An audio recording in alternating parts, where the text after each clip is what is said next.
V prebranih celicah beremo knjige, ki nosijo znak za kakovost Zlata hruška.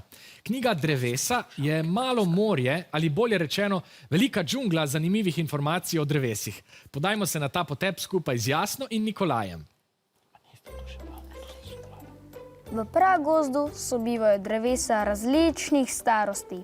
To omogoča izvrstne bivanjske razmere za mnoge živali. Te se skrivajo v goščavi mladih dreves, kopljejo rove med debelimi koreninami, preživljajo čas v razvejanih drevesnih krošnjah ali si pa pripravljajo gnezda v toplinah v starih, trohnečih deblih. Ja, raznolikost gozda je res zelo pomembna za naš ekosistem in v knjigi Drevesa je veliko zanimivih informacij o tem, tudi o pragozdovih. Nikolaj, a misliš, da lahko srečamo kakšne drevesne pošasti v pragozdovih? Ja, lahko. In tudi po legendah, baje ne smemo lulati v amazonskem gozdu. Tudi ne smemo ubijati živali, ampak ne samo v amazonskem, po celem svetu, v vsakem gozdu. Ker potem nas čaka strašna kazen. Ojej, me prav zanima, če to velja tudi za slovenske pragozdove. In sedaj se nama pridružuje gozdarka Andreja Senegačnik. Andreja, pozdravljeni. Kakšna drevesa imamo v slovenskih pragozdovih?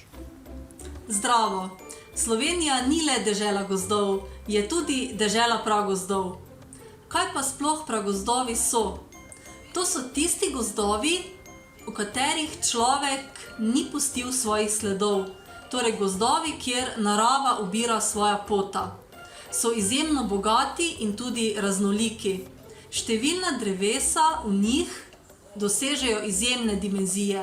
Visoka so več kot 50 metrov, v premeru merijo več kot 1,5 metra, imajo kar 50 kubikov lesne zaloge in dočakajo impozantne starosti tudi več kot 500 let.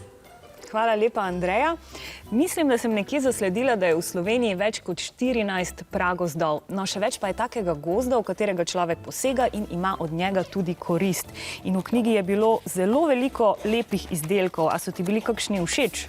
Ja, všeč so mi te japonske svetišča, pa indonezijske palače. Najbolj zanimive so bile pa ladje, pa glasbila in leseno kolo in prvo letalo od bratov Wright. Ljudje smo res zelo ustvarjalni in vedno znova se je fascinantno spomniti na to, da vse to nastane iz enega majhnega semena. Kako mogočna so drevesa. Gozdarka Andreja Senegačnik je povedala, da so pragozdovi izjemno bogati in raznovrstni. O čem lahko iz njenih besed zagotovo sklepamo o naših pragozdovih? A. V pragozdu najdemo druge živali kot v navadnem gozdu. B. Drevesa v pragozdu zrastejo višje kot v navadnem gozdu. C. Pragozdovi so bolj pogosti kot navadni gozdovi. Ali D. V primerjavi z drugimi državami imamo manj pragozdov. Imate 15 sekund. B. 50 metrov, škoki 50 metrov. Obe ekipi sta izbrali odgovor B, da torej drevesa v pragozdu zrastejo višje kot v navadnem gozdu. Slišali smo, da so drevesa v pragozdovih širša od 1,5 metra in visoka več kot 50 metrov, zato je pravilen odgovor B. 5 točk za obe ekipi. Dobro ste se znašli.